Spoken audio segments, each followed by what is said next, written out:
இயக்குனர் ஹரி இயக்கிய தாமிரபரணி படத்தில் விஷாலுக்கு ஜோடியாக நடித்த தமிழ் சினிமாவில் அறிமுகமான பானு அதன் பிறகு பல படங்களில் நடித்தார். ஒரு படமும் அவருக்கு பிரேக்காக அமையவில்லை. இன்னொரு பக்கம் அவரது அப்பாவினால் ஏற்பட்ட குடும்ப பிரச்சனை காரணமாக நடிப்பில் கவனம் செலுத்த முடியாத அளவிற்கு அல்லாடி போனார்.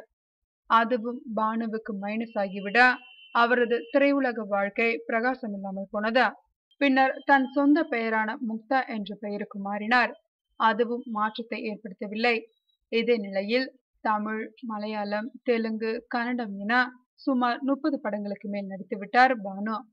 இந்த வாரம் ரிலீஸ் ஆகவிருக்கும் வாசுவும் சரவணனும் ஒன்னா படிச்சவங்க படத்தில் சந்தானத்திற்கு ஜோடியாக நடித்துள்ளார். மனோபாலா தயாரிக்கும் பாம்பு சட்டை படத்திலும் பானு நடித்துள்ளார். இந்த நிலையில் விரைவில் திருமணம் செய்ய முடிவு செய்துள்ளார் பானு.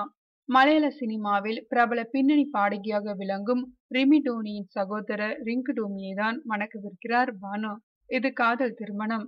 பானு ரிங்கி டோமியின் திருமண நிச்சயதார்த்தம் இம்மாதம் 23ஆம் தேதி கேரளாவில் உள்ள கொச்சியில் நடக்க இருக்கிறதா. திருமணம் ஆகஸ்ட் 30ஆம் தேதி நடைபெற இருக்கிறதா.